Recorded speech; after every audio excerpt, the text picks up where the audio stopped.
where did this book start? Well, the Swiss National Bank asked me to give a talk, and the condition of the talk was to write a book. And little did I know that it would take me almost 4 years to actually write that book. So this book, essentially a collection of speeches put together and edited to be consistent. It was pretty easy to be consistent because my theme for a long time has been monetary policy has its limits and its downsides often come from trying too hard. So let's be moderate about monetary policy. It's sort of consistent with an age-old view in Chicago, but it's also something that I've learned as an emerging market central banker that you can't be overly aggressive, and to some extent I think it applies to developed countries. But Eric was too kind when he said you've been influential. No, I've been shouting from the sidelines for a long time with limited influence. But let me once again repeat what I've been saying. Alan Sanderson sent me this cartoon. You can't see the bottom. What it says is, tonight's story is about sustainable economic growth without quantitative easing. So that's that's going to be, in short, what I'm going to talk about. But let me get to the point a little more. What we have today is really two issues I want to talk about in this talk. One is, we are in a period of high inflation and lots of worries about whether we'll be able to bring inflation down without serious costs. There are worries in this time also about what is called fiscal dominance, whether debt levels are going to get so high that central banks get worried about those debt levels, especially sovereign debt levels, and that affects monetary policy. And financial dominance, whether the financial sector is fragile enough that that too affects how monetary policy is conducted. And the question I want to really ask is, do the central banks have any responsibility here? The second point I want to make is, there's a lot of talk about central bank frameworks. What framework should they adopt? And in 2020, the Fed adopted a new framework. And the question is that framework appropriate as we go forward during a period of high inflation? And throughout this talk, I'm going to use the Fed as an example, not because the Fed is responsible for a lot of mistakes, or I don't respect the Fed, but because it's the most important central bank in the world. And I think, therefore, understanding what it's doing, often because the Fed leads the world. The Fed leads the world in how central bank behavior happens, and therefore I think it's a worthy example to take. So, what led us to the current monetary situation with the inflation coming down, of course, but having reached heights that we never imagined some time ago? And of course, a lot of blame has to be associated with recent events. The pandemic, the extraordinary fiscal and monetary response, especially in industrial countries, and then we've had two wars. So, in a sense, bad stuff has happened, and that has prompted inflation. But also, much had changed before that inflation. And I would say a lot has to do with a post-global financial crisis period of low inflation.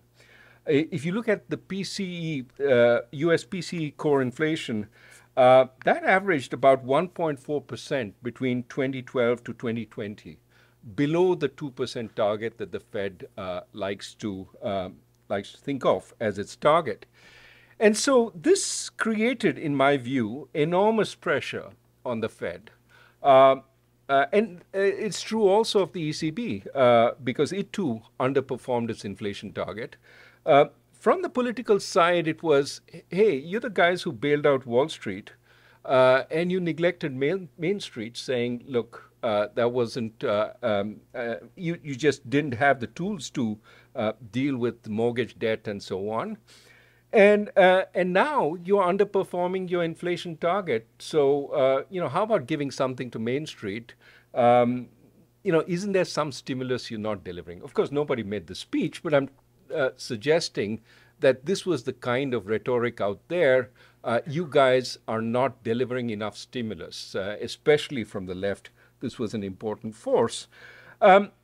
For other central banks, there was pressure coming from the foreign exchange markets. I remember discussions in Basel where one prominent central banker, who shall remain unnamed, came to me and said, look, what is the Fed doing?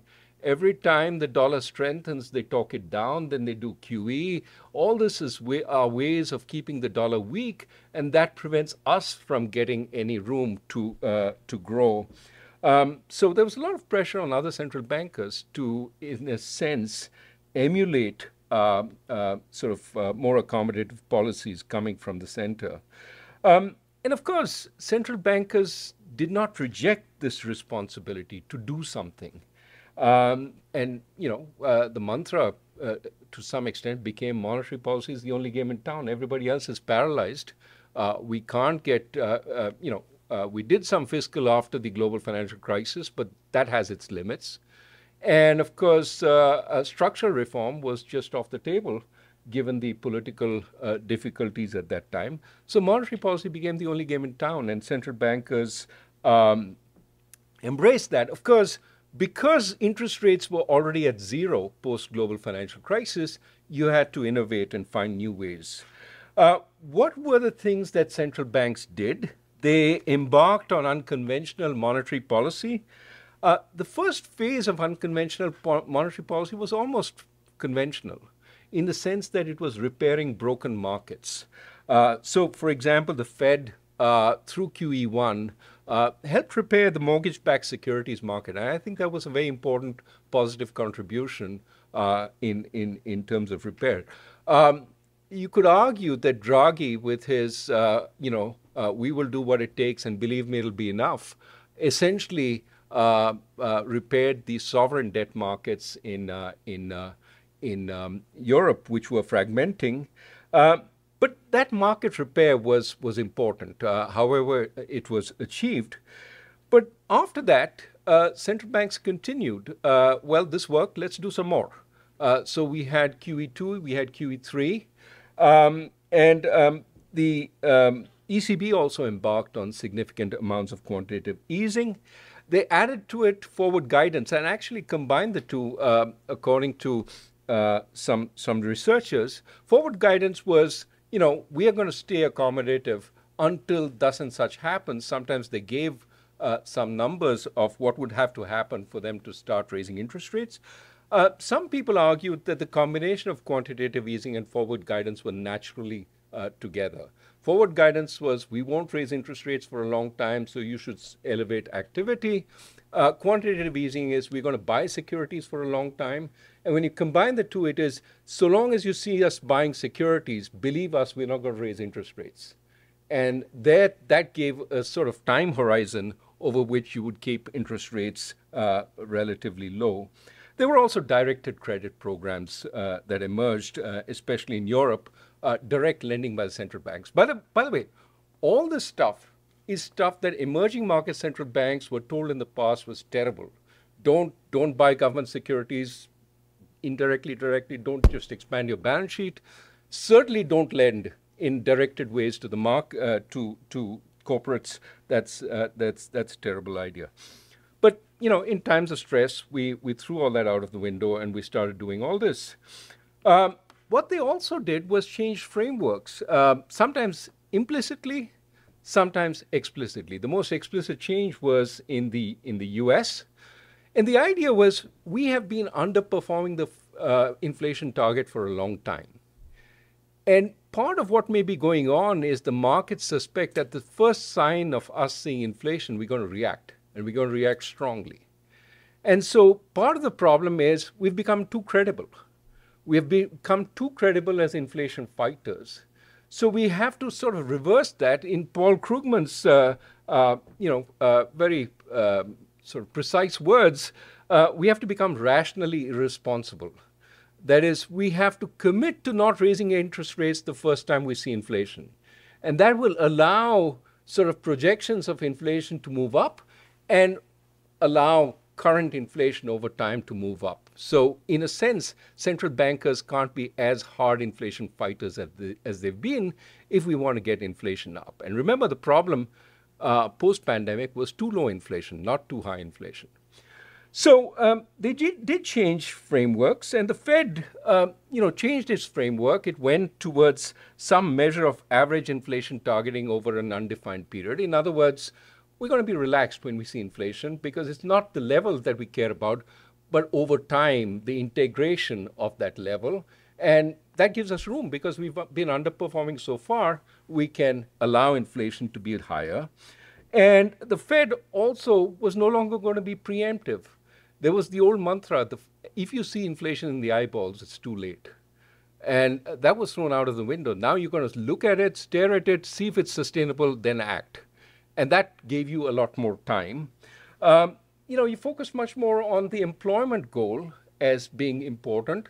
And you said it has to be about inclusive employment, which then meant because minorities are hired at the end of the cycle rather than at the beginning, that you'd be more tolerant, waiting to see minorities being hired. Rather than minimize deviations from maximum employment, you would emphasize shortfalls. I mean, these are all different ways of saying we'll be more relaxed. Now, that was, as I said, an attempt to try and get inflation up. And that was the problem at that time. And to some extent, you could argue that, there were, some micro effects, positive micro effects of these. Asset prices rose, leverage built up. Harder to see effects on real activity. You can see for some of the unconventional monetary policies, some direct effects through banks. For example, when the ECB announced support, effectively that it would support government bonds, government bond prices rose. Those elevated the value of bank capital. Banks then could lend more in the euro area. So that was one example how these worked. But the broader argument that somehow through these policies we will get extra oomph to growth never seemed to quite materialize. At the macro level, there is some evidence that QE seems to work by signaling that monetary policy will remain low for long. This is work by Annette Wissing-Jorgensen and Arvind Krishnamurthy. So long as the central bank is buying assets, it will not raise rates. There seems to be some view that that is right. And in fact, you can see that both the Fed and the ECB did not raise rates until they stopped their quantitative easing. So in a sense, they were trying to verify the new instrument that they had. But if you look at the broader macro impact of all these unconventional policies on real activity, much harder to discern. And I have to thank my tennis partner, Lubos Pastor here, for the work that he has done. Where is he? He's there. Where they examined 54 studies on the effect of QE on output and inflation and find that central bankers report statistically significant effects of QE on output. But if you look at the academic papers, you find only half the academic papers do. In other words, it's much more noise than you think. It's not so clear that there was a strong effect on output. And interestingly, there's one central bank which finds even less of an effect than the academics. And guess what central bank it is? It's the Bundesbank, which is the bank which is totally against any kind of quantitative easing. So in that sense, look, it's not saying that these studies are biased in any way. It's just saying there's enough noise in the data that depending on the assumptions you make, you get the answer that you want. And that suggests we don't have a strong effect. What are the other effects? And I know I've got 5 minutes left, so let me talk about some of the other effects. Some of the other effects of these unconventional policies, one of the effects is to anesthetize bond markets. You've got a big buyer of bonds, for example, the central bank, and that makes the bond markets less responsive to other factors that might raise interest rates. We saw the reverse of that in the UK, during the LDI crisis, when the central bank sort of jumped in to try and stabilize the bond markets by buying at that time. But more broadly, the good news is through much of when QE was in place, there wasn't a need for huge fiscal activity. Governments weren't necessarily issuing a huge amount of debt. When they did issue debt during the pandemic, the central banks were there to buy it. Now, the question is, was that a good thing, allowing governments to be financed without a big increase in interest rates? Or was that a bad thing, anesthetizing them to the consequences of overspending at that point? We've had 3, 4, 5 rounds of fiscal in this country, after the pandemic, and arguably some of that was excessive, contributing to the inflation we have now. To what extent was that? Partly because bond markets were anesthetized. The other question is, when central banks engage in QE, they also create the potential for problems down the line, because when they buy long-term assets, they finance them with very short-term reserve liabilities. So you've essentially shifted the maturity of government debt when you consolidate the balance sheet of the government and the central bank into much shorter-term paper. What that means is when you're raising interest rates, those effects show up very, very quickly. How do they show up? Partly because the government has to pay more. That's based on the maturity of the debt it has. But partly because the central bank quickly finds out it has to pay more on the reserves it has issued, even though it's earning less on the debt it holds. What you see today is essentially the Federal Reserve can no longer pay dividends to the government simply because it's making losses on its portfolio, net of the cost of financing.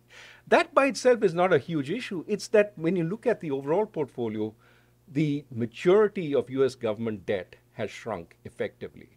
And that means as interest rates go up, the fiscal consequences come fast and quick.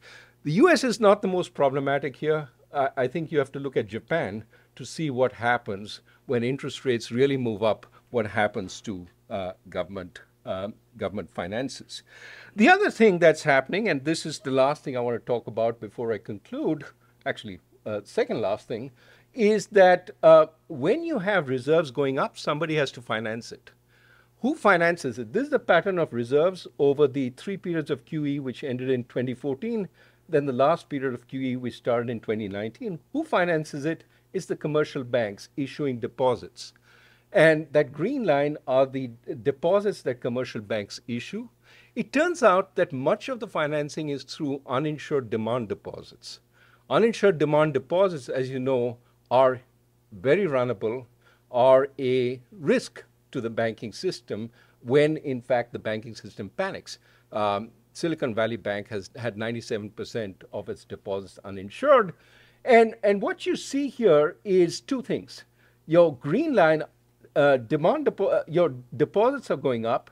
Your red line, which is credit lines issued by the banks, are going up. These are all claims on liquidity. What's on the left-hand side of bank balance sheets is reserves. So, so long as your reserves are growing and you've issued claims on liquidity, not a problem. The problem comes when you're shrinking the reserves. That's this period here, where the central bank is shrinking the reserves. What's happening to deposits? They're plateauing. What's happening to credit lines? They're plateauing. So the real problem is when the central bank shrinks reserves, the commercial banks don't shrink their claims on liquidity. The system becomes more and more fragile because there are more claims on liquidity relative to the available reserves. That is an unintended consequence. Nobody knew this was happening, and we've discovered that this is a big issue, or this is an issue more recently. Let me just give you one more example of this. If you look at the uninsured demand deposits of different types of banks relative to their available liquidity, which is reserves plus assets they have eligible to borrow, this is what's happening to the big banks. They're getting, the big banks are essentially, this number is coming down. They're getting safer. The mid-sized banks, this number is flat. The small banks, this number is growing steadily over the period of quantitative easing. The riskiest banks are getting riskier still. These are all unintended consequences. And basically, what I want to I've got 1 minute left. So let me just argue that some of the failures we saw in March 2023 were a consequence of the expansion and then contraction, I would argue, of the central bank balance sheet. And we can go into the details in the panel discussion. The bottom line I want to argue is financial stability and monetary policy have become very deeply intertwined. Now, a number of central bankers would not agree. They would say, oh, monetary policy is the realm of the Monetary Policy Committee. Financial stability is the realm of the supervisors. They can handle that. The two can be separated. It's called the separation principle. We take care of one, they take care of the other, and it all works well. Problem is, it works well in theory. In practice, it never works well. When you pump on the monetary policy accelerator, the problems start building up. And when you pump on the monetary policy brakes, the problems come out into the open. And here's a graph from a paper written by people at the Bank of Spain. I just want you to focus on this. The left-hand most. This reflects the level of interest rates before any crisis. And you can see it's U-shaped. The vertical line is when the crisis happens. For the crisis events, it's U-shaped. First, the policy gets cut, it becomes more accommodative. That's when the problems build up. And then the policy tightens. That's when the bad loans start emerging. And when the policy tightens enough, the crisis actually happens. This is after looking at a large number of crises, and I can give you the reference for the paper, but it is suggesting separation is very hard in practice. Monetary policy and financial stability are deeply connected. And I haven't even addressed the issue of fiscal dominance, which I'll talk about, which I don't have time to talk about. Let me end with one last point, and I'll stop there. The last point is this. As my class will say, I often prepare too much for the class. They give me 5 minutes every class in additional time. I'm going to take that. The last point I'm going to make here is this. Going forward, we have a really important question. If we find that inflation is back with us, do we stick with the regime we created, which was to, in a sense, make inflation more possible? The regime that the Fed adopted, which essentially says, let's be a little more relaxed about inflation. Or do we go back to an old regime which says at the first sign of inflation, we got to react? Which regime do we choose? Clearly, the regime which is more relaxed is more appropriate for a period of low inflation. And we may, at some point, encounter that again. The regime in which we react at the first sign is more appropriate for a period of high inflation, like the current one. And some observers, people like Axel Weber, who was president of the Bundesbank, would say we waited too late in this particular context, which is why inflation has more legs than we thought otherwise. So, which do we pick? I would argue that we don't have tools against low inflation, and we really aren't much bothered by a period of relatively low inflation unless it becomes galloping deflation, which we haven't seen so far. If so, let's be more relaxed when we have low inflation. Think, this is fine. When we have high inflation, we got to act at the first sign. In other words, go back to the old regime. Let me stop there. We'll have a good discussion. So thanks, Raghu, for a great presentation. And so why don't we turn to Charlie for a few minutes of reactions, because I know that Charlie has, I think, some slightly different views on some of these issues. And so that'll then provide a good basis for discussion. We'll go back and forth, but in good booth tradition, don't wait until the end to ask a question. We can take questions along the way. Charlie? Thank you. It's a great pleasure to be here. It's a great pleasure to hear Raghu's views on this and see them enshrined in the book. I've read a few speeches before, and we participated on a panel at the Brookings Institute, in the past. And I think you sort of identified me in your presentation. Not all central bankers will agree with this, so I just thought I'd highlight different perspectives. The thesis at the end is less is more. for the central bank. And I mean, at some level, maybe that's true, but I don't really agree with that as stated here. So I think you have to take into account what the responsibilities are for various institutions in the United States. It would be sort of an act of hubris for me to take on, somebody else's responsibility, or to ignore my own responsibility. So the Federal Reserve Act instructs the Federal Reserve to promote monetary and financial conditions to support maximum employment and price stability. Maximum employment is a little bit of a nebulous term to economists. The public, would tend to kind of go, more is better, right? More people being employed is good. Price stability is something that the Fed has worked on to sort of try to define. And I think it would be irresponsible to ignore that. So the Fed has, after long deliberations, and Ben Bernanke got this started, decided that 2% is the objective for monetary policy as measured by the personal consumption expenditure index. The consumer price index is a little better known. It tends to be about 35 basis points higher probably on average, but 2% on the PCE. Now, and that's symmetric, and so the idea that we shouldn't worry when it's low, I'm not quite sure. Might depend on how much. We're not going to be able to fine-tune inflation, and if it were half a point too high, we probably shouldn't get our nose out of joint, just like if it was, 1.5. This is something that could be redefined judiciously, and the Fed has undertaken a framework in the past, and there have been, discussions about maybe the inflation objective should be different. Most people have asked for a higher one, not a lower one, but it could be lower. The key is really that inflation expectations are anchored, that markets understand what the Fed is going to do. And I think during the current environment where relative prices skyrocketed, not because of, monetary policy was extraordinarily accommodative, but used car prices went up 10% in 1 month.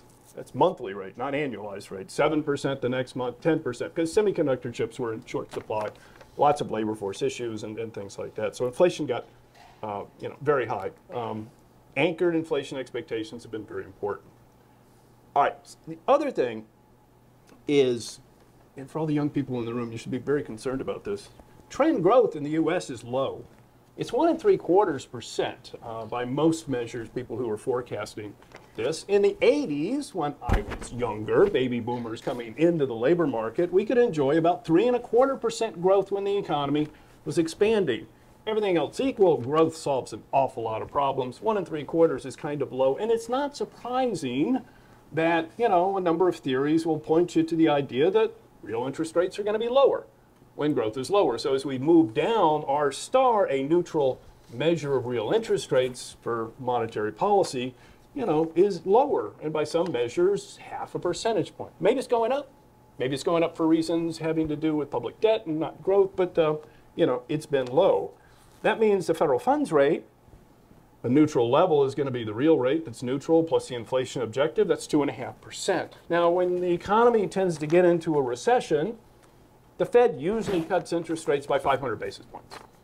And if you start at 250 basis points, you don't have 500. And so somehow getting accommodation in there is important. If you were to accept a lower inflation realization over time, and if that was embedded in market expectations, then that neutral rate is going to be lower, and you're going to have less capacity to address that. And so even before I talk about, which I will now, asset purchases, when you're at the effective lower bound, if you don't do something else, then you're going to have inflation less than 2%. You're going to underrun. And so asset purchases are used to do that. If you decide that you're uncomfortable going to the effective lower bound, as many people have said at various times, then inflation is going to be even worse.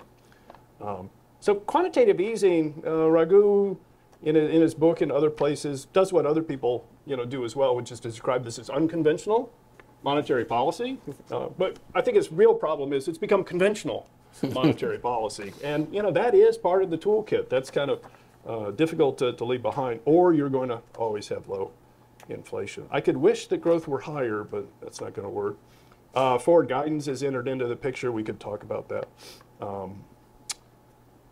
Quantitative easing, at various points in the book and the presentation, you could get the idea that at a point in time, what the Fed is doing is problematic, tightening, getting rid of reserves, causing problems for banks. I think one thing to keep in mind is especially once we got going. Quantitative easing is a plan over a period of time.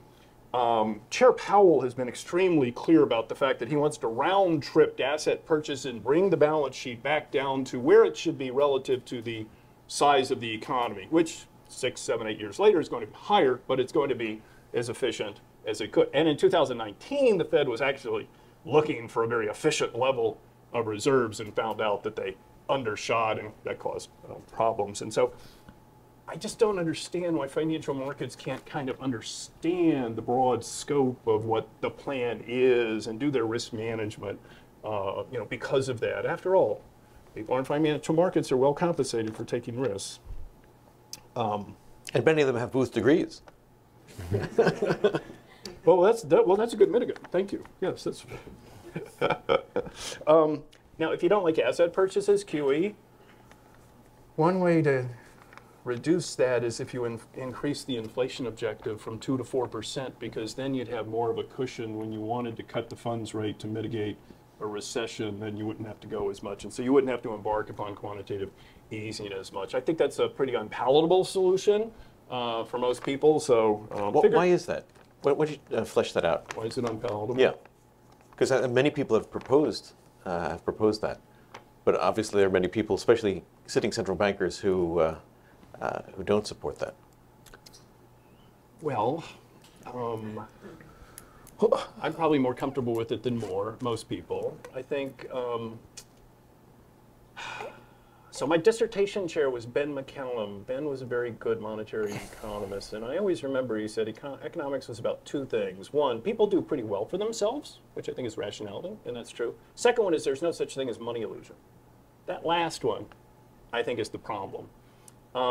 If you selected a higher inflation objective, now there's a bunch of ifs here, and if you delivered on that sequentially in the same sense that you did at 2%, that is, if the variability around your objective was no higher, we don't have a good theory that says that variability is related to the level, not a good theory. And in that case, plans would be for 4%, wages would be for 4%, mortgages would be for that. And actually the cost of that higher inflation would be shoe leather kind of costs, which everybody thinks are kind of small. So, I mean, in some sense, you could get comfortable with it, but I think the public would hate it. I think Ben Bernanke said at a recent Brookings conference, they said, why don't you go up to Congress? And he goes, well, if you go up to Congress and tell them that you want a higher inflation objective, you might come back down the hill with a lower inflation objective because they don't, they suffer from money illusion and all of those things. Last thing I'll say on this, without prompting, is remittances on QE. We've definitely gotten to the point where the balance sheet's very large, duration on the balance sheet is high, interest rates have gone up. So if you marked all those assets to market, then you don't. Then you're underwater, or we've got losses there. At the same time, we're paying interest to banks on reserves, which we didn't before 2007 or 8. So that's a cost. And so when you put all this together, you can get to the point, as we are currently, where, yeah, the Fed's not able to send remittances to the Treasury. Now, again, what I would point out is over the sweep of the program, it is a program over time. In the early part of this, in the great financial crisis, Fed made a huge amount of money on the asset purchases because the balance sheet was so big. And we sent that to the Treasury. I think the proper way to evaluate this would be over the life, some reasonable expected life of the plan, and make allowances for where we are now. But again, the political concerns there is always on the short term, so that's a problem. I wasn't even worried about whether the Fed was making money over the long term or not. It's more that has Congress and the Treasury planned for this by extending maturities? And I don't think they have. And so when you put the balance sheets together, actually the maturities have fallen. The Treasury maturities have been about 65 months on average. They haven't adjusted for Fed maturities. And that's the problem. The average maturity has actually shrunk.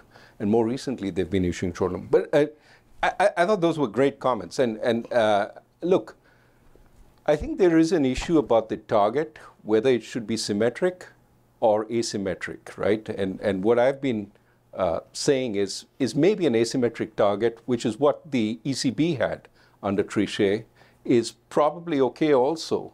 Because, yeah, you fight inflation when it goes above your target, When it goes below, you're a little more relaxed. Now, I think Charlie points out a good point, which is, could that eventually create problems in terms of the expectations and so on?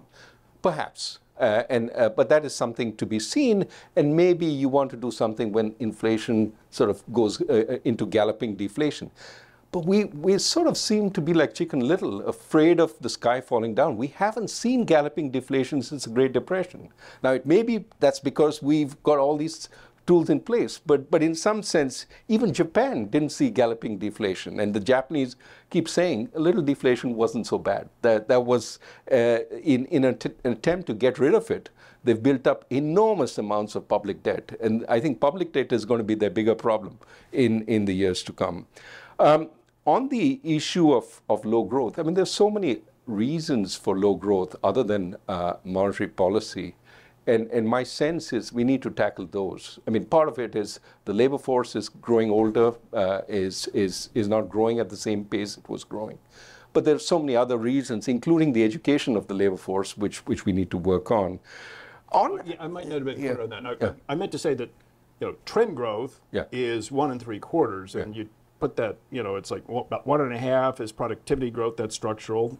Can you do something about that? Education, things like that. 3/10 is maybe labor input not growing, aging of the population. Are you going to be more relaxed about immigration? You can't birth 25-year-olds, but you can let people into the country. Absolutely. You're right. Absolutely. Structural factors are there. Right. And those are way beyond. That's not what the Fed is just responding to the environment. Exactly. So I think where we differ is I say the Fed should say, okay, that's not our problem. You guys handle that. And put it back to Congress to say, look, we can't help in this case. We've done what we... Well, no, that's right. No, that's right. Yeah, and the last point is I think we're surprised again and again by how short-sighted financial markets are, especially with all the brilliant people we train from here. And not enough of them. And I think that's part of the problem. We think financial markets should understand these problems. But maybe they understand them too well. They know that when they take advantage of this, and they take these really illiquid positions, and the stuff hits the roof, the Fed will come back in and bail them out. In other words, are they naive? And that's quite possible they are. Or are they extremely clever, knowing that they're betting on the Fed being at hand? And I know that there are some hedge funds which take enormous positions, levered 100 times, knowing that they're picking up pennies in front of the road roller. But they know that when they get crushed, a lot of other people are going to get crushed. And then they can rely on significant support. Have we got to that phase, and is that what the problem really is? Anyway, let's continue. Great. And so, Charlie, on that, because in some sense, Raghu was just talking about the classic moral hazard problem, that people take on more risk when they get all the upside and somebody else kind of helps them on the downside. How much of a concern did you have in some of these interventions that you were creating this sort of moral hazard that that Raghu was just talking about, that the bond markets become anesthetized, people don't react as they should, and too much risk is being taken? Well, I think listening to that, I think for banks that's a serious concern, or at least I mean, too big to fail, is an issue, and certainly when Silicon Valley and Signature Bank and others went down, the depositors who became nervous about uninsured deposits, or they just weren't getting as much interest as money markets, they sort of switched over, and that type of thing. So I mean, that's part of the too big to fail issue. In terms of hedge funds, everything you described in terms of the risks that they're taking ring true to me. Hedge funds do go under, though. They close those down. If you're really in a bad situation, you're going to, you're going to suffer there. So I don't think they get the same benefit that perhaps the banking system, where you kind of go, this is large, they're going to spend some period of time rebuilding their capital after the great financial crisis, and everything that I do is still not going to change the fact that they want to build more capital and lending is going to be lower, for some period of time. I guess if you, I guess if you listed a couple of the implications that really worry you about financial stability, I wasn't quite sure I saw things on the slide that hit the red zone in my mind there. I mean, the dash for cash, 2020, you just had a huge number of positions that were being unwound at one time, and you needed that liquidity in order to settle all of those trades. And that's something that was going to happen. I don't know how that made somebody feel better about taking, because people were taking losses, right? I mean, they needed the cash just to settle and take the losses. So do you have the same view on that? Because there's, I'm very sympathetic when there's a major market disruption, like when the Treasury market really stopped functioning in late February, early March of 2020, when COVID hit. People were just dumping Treasury securities, including central banks, and so the risk spreads really, or the bid-ask spreads really grew out. Treasury markets, deepest liquid, most liquid market in the world, kind of the benchmark market. So once people felt uncomfortable about being able to trade treasuries, said, boy, if I can't get rid of treasuries, I'm not going to be able to get rid of anything else. And so they, we saw this pounding down of asset prices. And so the Fed intervened and other central banks intervened, I think reasonably, but was there sort of a moral hazard problem associated with that? Would you have been more wary of doing that? Because obviously you're a little bit more concerned about QE. You can't avoid intervening in those environments, and the markets know it. They absolutely know it. And so those are environments in which they know that they will be bailed out. So take spreads, which, normal times, you make those pennies. And then if they widen too much and you're a well-diversified fund going under happens when everything else blows out. That's when the Fed comes in. So you're much better protected. Small guys, yes, I can see them going belly up. Think about the big hedge funds. We know their names. Those guys take enormous positions, and they know that the only chance they have of going bust is when everything else is going belly up. All correlations sort of in the tails. And that they know the Fed will come in. Now, I mean, another way of seeing this is how much liquidity does the Fed have to provide, right? Used to be 50 billion in reserves before the global financial crisis. The market couldn't handle anything near that before the pandemic, right? September 2019, I don't know what the number was, but it was excess of $1 trillion in reserves, and the market went belly up then. The market went belly up,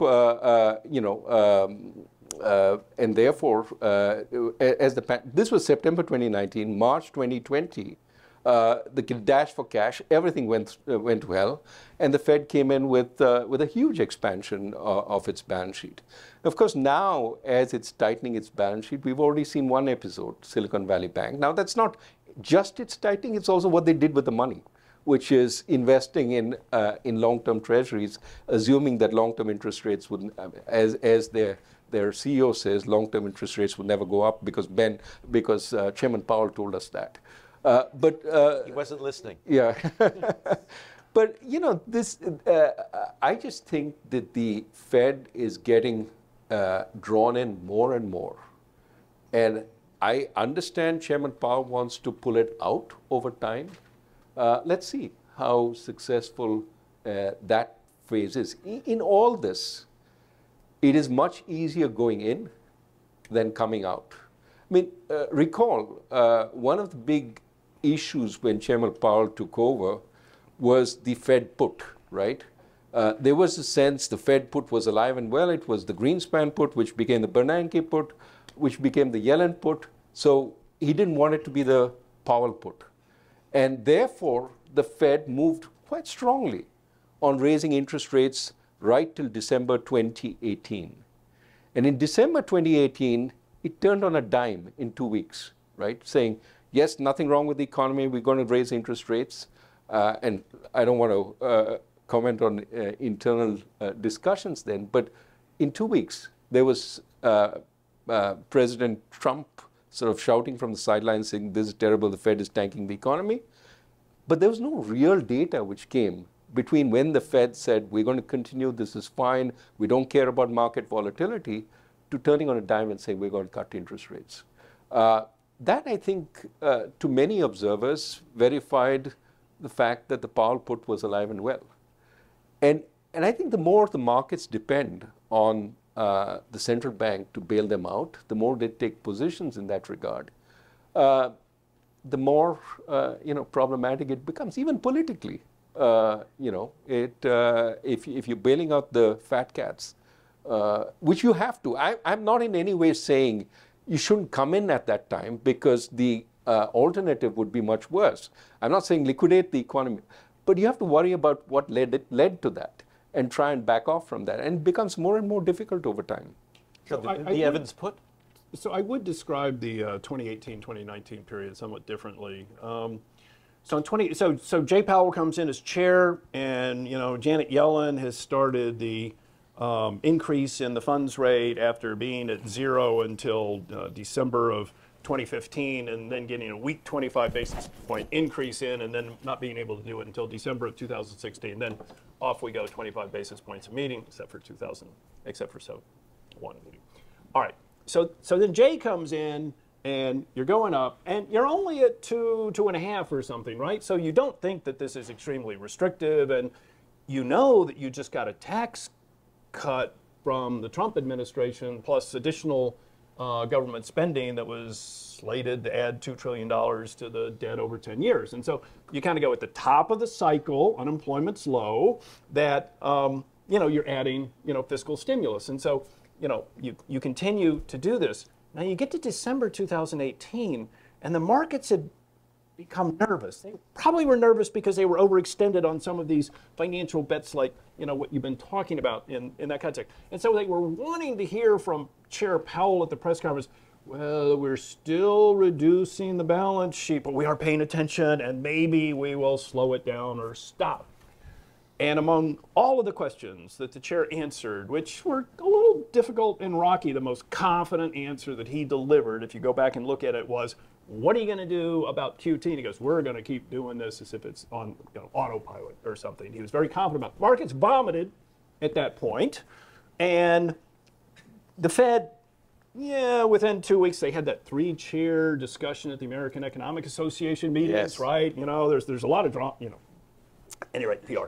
But what the Fed did was they sort of stopped and looked at how things are going, because the data were beginning to get a little weaker. The economy is getting weaker. Why? Well, the Trump administration started a trade war in the middle of 2018, and all of a sudden, manufacturing went into a mini recession. And by the time of monitoring the data in the spring and the summer, it wasn't until maybe July or September that the Fed actually started, and they cut by 3 times. And so they proceeded cautiously. It wasn't in 2 weeks. And I thought it was thoughtful, given the circumstances. It was complicated. But the markets definitely felt that they were extended, and they wanted something from the Fed, which they did not get from Jay. Well, the language changed, right? That was the and you're all about signaling the language. We always said that we were monitoring and we could change. It always says that. There's always a sentence. You're Charlie. That's true. But I think what the market took away was the Fed blinked. I think if you ask any market participant, that is the message they took away. The Fed blinked. I will not argue with that. Yeah, I think one of the challenges is I think central banks in general have not been as clear in distinguishing actions for financial stability reasons versus monetary policy reasons. And so, for example, the intervention in late February, early March of 2020, when COVID hit, the economy was being explicitly closed down by policy. Sometimes policy ends up causing the economy to turn down. That's usually an unintended consequence. Obviously, in COVID, it was an intended consequence to shut things down. And so you're having this incredible disruption in the financial markets, and so the Fed intervenes, I think quite reasonably. And I think we all kind of agree that, at least narrowly in that time, the alternative would have been a lot worse if the Treasury market had become completely dysfunctional and every other asset price had collapsed. I think the challenge is that then the Fed, as well as many other central banks, did make a really clear distinction between the intervention for financial stability reasons versus for monetary policy reasons. And you saw in Raghu's charts how just the amount of reserves in the system, the Fed's balance sheet just exploded and continued to explode after that initial period.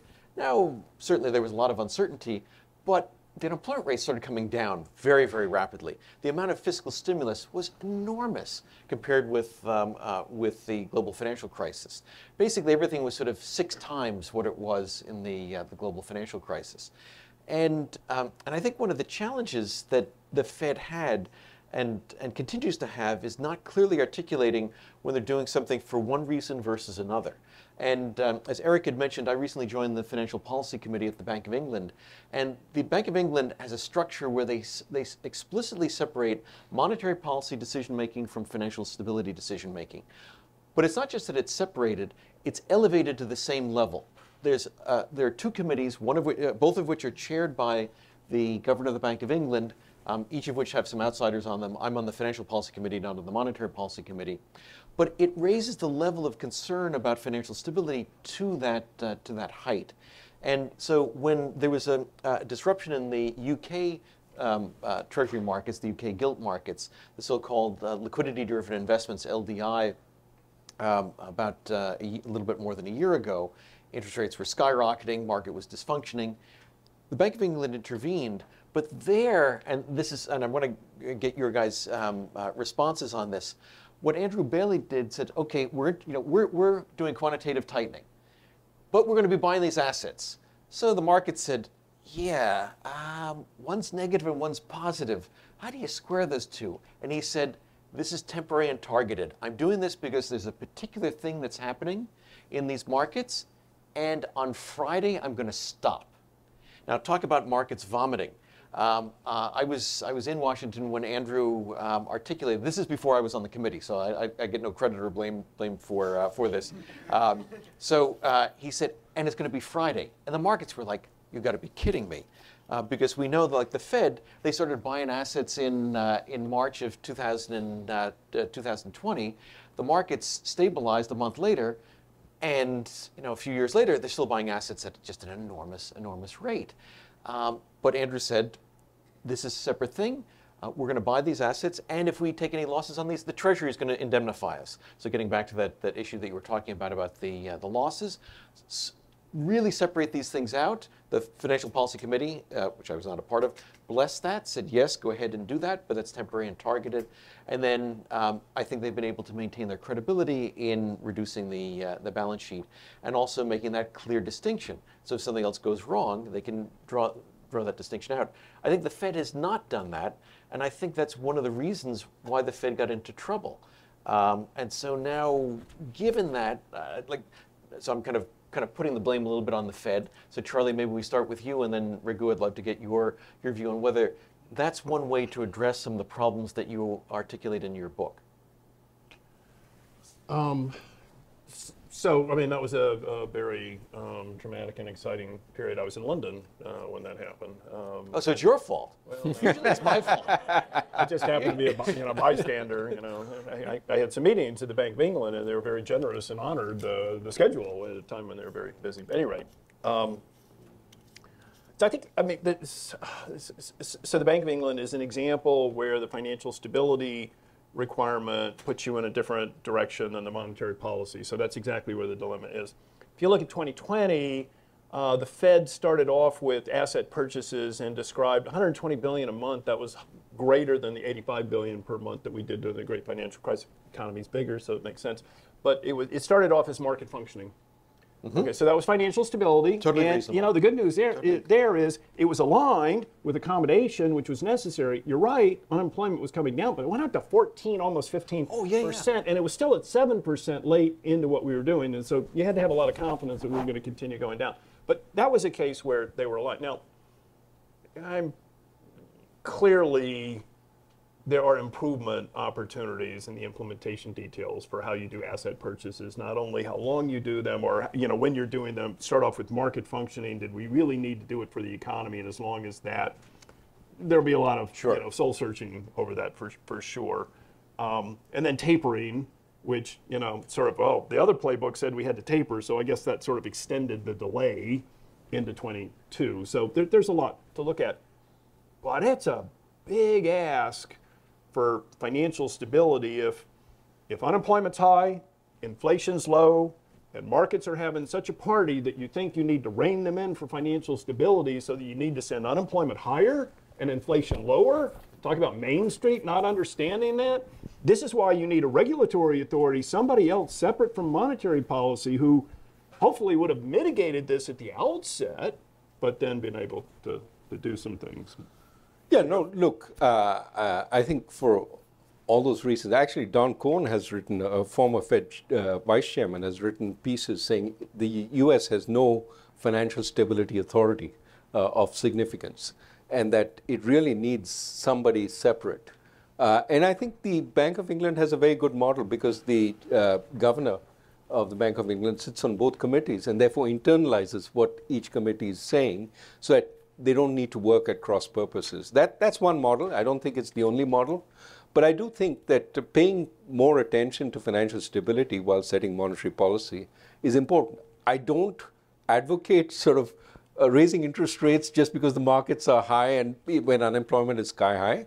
But I do think when unemployment is low and the markets are taking off, perhaps at that point you might want to think about whether you want to keep pressing on the accelerator, whether it's through quantitative easing or through really, really low interest rates, negative interest rates in the case of the ECB.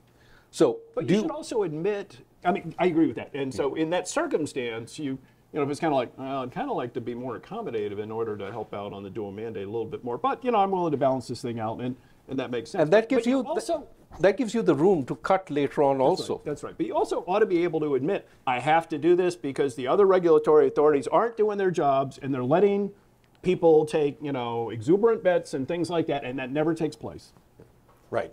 I think that's exactly right, and that's and no surprise. Don Cohn is actually one of my predecessors on the Financial Policy Committee in the UK. That he's drunk from the same Kool-Aid that I have. That I think this is a very good He's very good always approach. been our predecessor, and anything you've ever done, me too. 40-year career at the Fed. That's certainly true. Great man, and but I think it's a very interesting thing to think about it. Another thing, again, that this happened before I got onto the Financial Stability Committee, but one thing that they did is when they ran the stress tests on banks last year, they said, well, let's do a different stress. The stress that the Fed did and every other central bank that runs stress tests did is, well, let's do another scenario where we get even a greater recession than we had before, because that's basically what the stress tests have been since the global financial crisis. What are we? What are the shocks that we're seeing? Can they stand just a bigger and bigger version of that? What they did last year in the UK is said, well, we've done that a lot. Why don't we do something a little different, something crazy? What if interest rates get to 5 or 6% over the next year? That's crazy, but we're not forecasting that. But what will be the consequences? And I think it's because they had this structure that they asked those questions, and other central banks didn't ask those questions. Now, did they avoid all the problems? No. There was the liquidity-driven investment challenge that the Bank of England had. So it's not like it's a cure-all for everything, but I think it's a way of trying to focus on these issues.